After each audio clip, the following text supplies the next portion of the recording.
Okay, hello friends. Today we have Sashank with us, all the way from Pune, and yeah, recently he cracked interview of Capgemini. So this session, he's going to share his experience with us. And I just want to mention one thing: he's very young. I mean, in terms of his experience, so he's having just 6 years of experience as a whole, and last 2 years he's working as a Scrum Master. So I think he's really privileged because with 4 years, if someone is Scrum Master, I think he has achieved something in itself. So it's a big thing, Shashank, and yeah, thanks for having you in our show and for your time, Shashank. Yeah, thanks, man. Thanks for your appreciation and time. Yeah. Yeah, great. So Shashank, why don't you start with yourself, about little bit about yourself and your work which you have done so far? Yeah. So hi guys. So this is Sashank Mahapatra, and as you can say, I'm from Pune, and recently I've joined Capgemini. Before to that, I was working as a QA folk and having 4 years of experience as a QA and 2 years as Scrum Master. Total 6 years of experience in overall IT. Apart from that, I have cracked PSM one, and I have done a skilled advanced Scrum Master certification to add on to that. Yeah, these are the small brief introduction of my. Yeah. So tell us about little bit about your current team, dynamics. How big is your teams and how many teams you are working with currently? Currently, I'm working with one of the team having 4 members. It was there earlier, and to on top of that, three developer to one QA, and those developers cross-functional and alignment to the developer, or alignment to the tester to help any kind of requirement on the sprint side or on the process side. Yeah. Okay. So now this question is widely asked. As a Scrum Master, what do you do for a complete day? How your day looks like as a Scrum Master? And can you be a little louder, little bit? Your Sure, sound, yeah. sure. Yeah. So as a Please go ahead. Scrum Master, my day starts with checking to the Jira board with the individual team, kind of what kind of teams are progressing with kind of story points and the different tickets is being moving or not, any kind of technical, any kind of dependency risks onto the picture which is not called out at the time of planning of the sprint, followed by any issues which is team is facing right now with kind of dependency which is team is call out in the middle of the sprint, and communicating to the developers development team to achieve the sprint goal. Yeah. And this is the team's perspective. From for second point will be I would add will be the communicating to the different product owners for the upcoming product backlog refinement to accomplishing the couple of steps to add up in the backlog refinement so that the achieve end goal to be achieved. Yeah.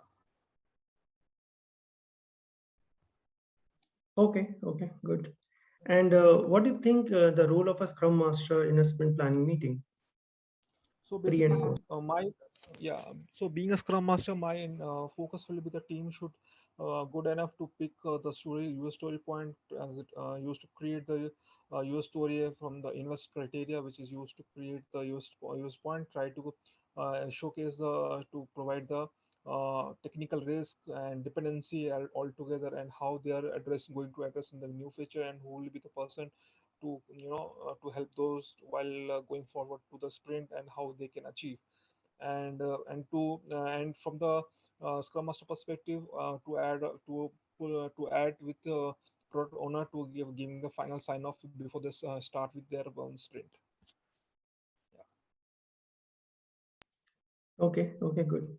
And can you explain the complete life cycle of your project end to end? So so basically we start with PI planning. PI planning start with the programming, given where stakeholder comes from the picture and they say share our end product goal, end of the day what we are going to deliver. So we the teams then start with the updating the your stories with the help of product owner, where the all the dependency has been captured, your story has been written off, and all the inputs shared, all the input shared with the PO has been taken off and used to clear off all the dependency well in the starting. And once the sprint planning has been started, we have to give the commitment to the PO as well as the Scrum Master, stating with that what we are going to achieve as a part of sprint in next couple of sprint with couple of months altogether. Let's say 4 sprint for a 1 month period of time. And after that, we have daily stand up where we update, where the team used to update every what they are going to achieve in the next 24 hours, 15 minutes, very shortened scripts, and followed by we have backlog refinement where the product owner comes from the picture and try to basically try to update what the next upcoming sprint would be, and try to input the user stories in respect to the XD diagrams, and updating the user story. Then we have the sprint demo where the PO align with stakeholders, the team, and how we are going to give the demo with the short and sweet. 10 minutes of demo should be presentable and what the minimal viable product is. And once we are done with our demo, then followed by we have the feedback session from the client and what we need to add as part of the product improvement. And yes, we are going for, and we have the last most important retrospective where being a product scrum master, love to hear what people want to learn, what they have learned in this particular sprint, and what they want to eliminate further, irrespective from the people perspective or the process perspective, and going forward what the points should be going to taken. Yeah. Okay, good. And what about risk? How, as a Scrum Master, you are working with the project risk? So basically, we every day we have daily stand-up call, and where we talk about what kind of work we are going to do as a 24 hours. And as part of COVID situation, we have risk almost every or alternate day, every odd day. So there we used to capture the risk from the different development team side. Further, we have Scrum of Scrum every you can say every 2 days in a week, where we capture the risk board and dependency board. What would be these are the from people side. And when it comes to the project side, then we used to the discuss the risk from the what kind of risk going to be from the people perspective, for example DB or UI UX, and whom do we contact if there are any changes in terms of UI UX or DB. So we address to those people in the SOS, and further we take the timeline to complete that particular task so that the sprint should not be hampered in the middle of the sprint. Yeah, these are the things. Okay, and you mentioned about SOS. What is it, SOS, and what is your role in So that? So basically, in SOS, we pull all the participants, Agile coach, Scrum masters, and representative of one of the representative of the team to involve and try to understand what all the risks they are they are facing in this particular bit. Are they going to achieve the sprint goal what they have designed, and what the commitment committed to the PO and the Scrum master? Are they going to achieve that? If yes, then we are okay for yes. If not, what are the issues they are going to face, or what are the risks they are going to face? Risk could be anything, like technical or manage or people management, right? As we are in the COVID situation right now, the risk could be very pretty high as compared to the people, right? Then if yes, then how are we going to address those? So what are the backup plan we have, right? So these are the risks we are going to discuss. And once we are able to identify those risks and try we are able to fix those risks, then we are good with that. Yeah. Okay, and as you have done your SAFE certificate, so can you also tell us about PI planning? What is PI planning is all about? Yeah. So say PI planning stand of program increment.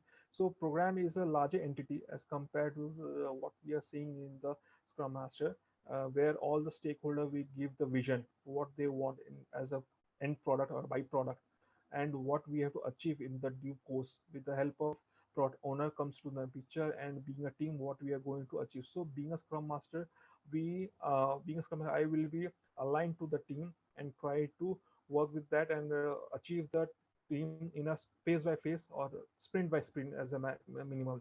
So we have called a minimal viable product, where we can see what is the shortest thing we can going to achieve in a sprint after a month, after a week of time, when we are going to demo to the stakeholder with the help of product owner. So if we are going to see this one, so it will be a good picture and also a confident to the client that we are going to give something at the end of the product which is good for them, and which is they have faith on us, right?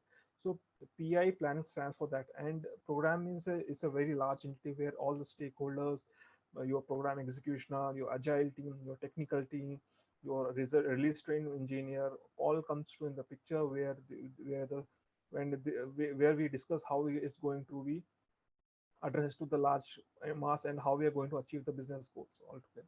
Yeah. Okay, good. And what is this retrospective events? And if you can share a couple of techniques which you have used with your project, will be great. Yeah, sure. So basically, retrospective, end of the day, as we are working agile methodology, and we have different set of people working with a different mindset people. So there are different, thought process which is aligned during the working with these 7 days of work. So in this is a very good platform for develop for the people to share their thought process, what is going good and how it's going to impact their career and as a team, right? We cannot work with a team who's having negative mindset altogether, right? We should have the team who can bind together as a team and work as a common attribute, right? So basically, what as a scrum master, what I has used is basically normal what achievement we have done so far, and how and what is the good thing we have taken, and who is responsible for it is not a bad thing to be precise. It's all about what polish we can thing we can do. For example, code refactoring, how best we can do so that there will be very less pull over, and we have very less pointing out at the time of code review, right? Same will be the testing part, how best we can test our code in the unit testing, so that we can have very less chance to test on we can have very less bug on dev environment and very less on UAT, so that we should not do the rework altogether. And second, I would suggest to try to try to praise to the team members, so that they will feel motivated and they can work more. Once you are giving motivating people, so they can work more as compared to the people who are not more motivating and they simply work on. Try to praise yourself, your team, and try to give kudos virtually. And you know it's a seminar event where you can smile a lot, you can give best wishes and try to gel up with the team, and try to share knowledge, and so that they can practice more such thing in the next upcoming, and they can work on their best practices. If someone is having some shortfall, they can work on if I am having shortfall in, let's say, developing code, I can point out to that, and in the next particular sprint I can work on my shortfall to achieve the goal. So these are the things which I practice as a retro. Okay, okay, good. And I'm just going to ask you one scenario kind of question. So let's say your PO is want to introduce more user points so that the team velocity will increase. So this is not the ideal situation. So how is a Scrum Master you are going to work with this? So first of all, I am having, as I having 2 years of experience, I would first of all see how my team is taking velocity, and how they're good with the change. If first of all I will put with my team, are they good with the point user velocity or the user story which the PO is suggesting to take on? And second, I would say, is it valuable to the business perspective? If it is yes, then we can cut down a couple of things and put those features first, which is having more business, valuation.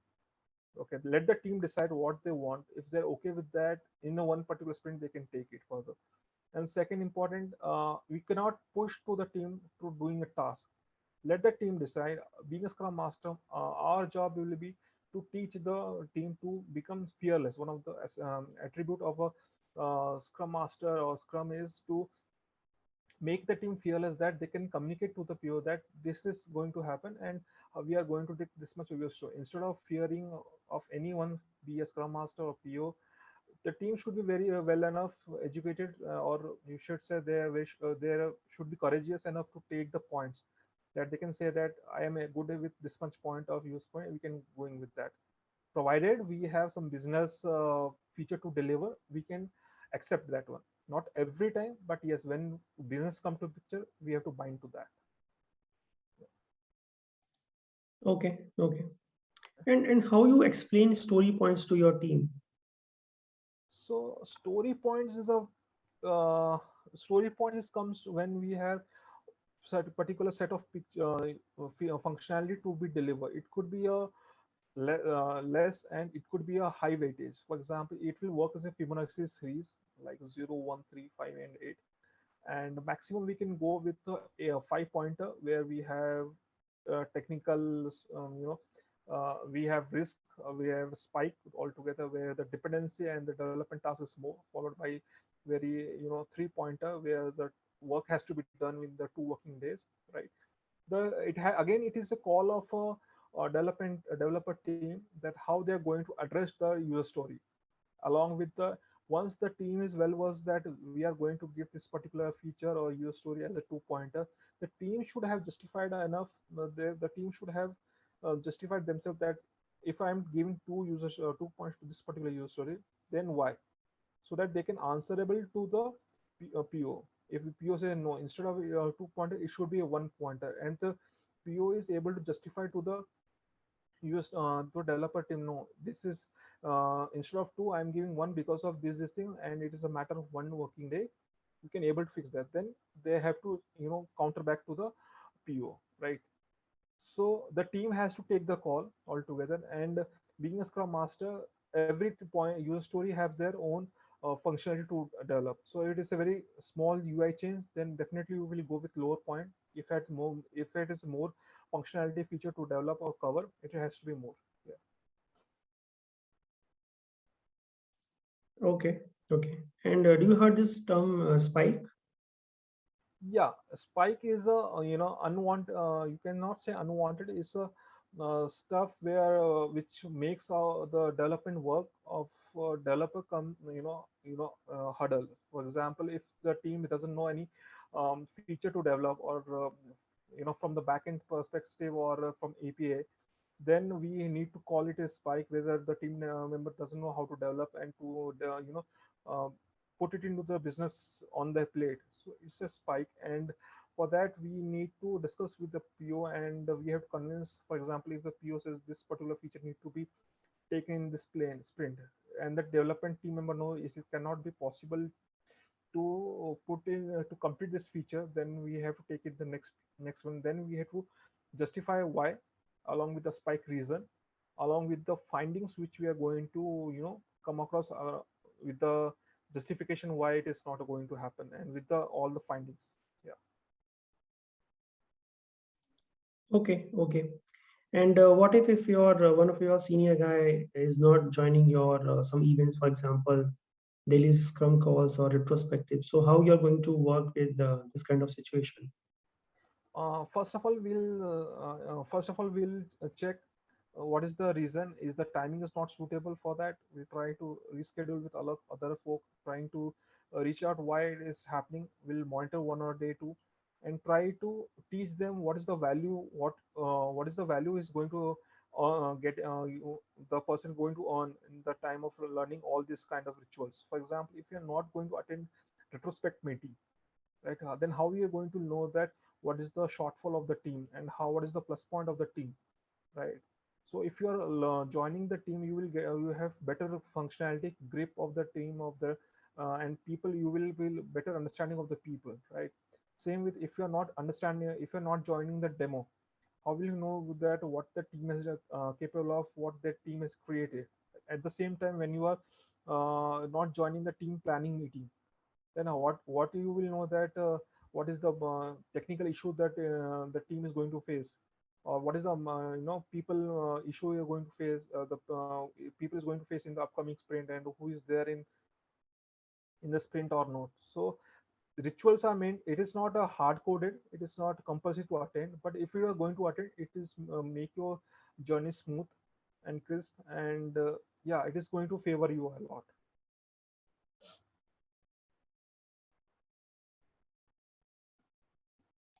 Yeah, yeah, good. Yeah, yeah. And there is one very important word which we keep on hearing, the key term, that is cross-functional.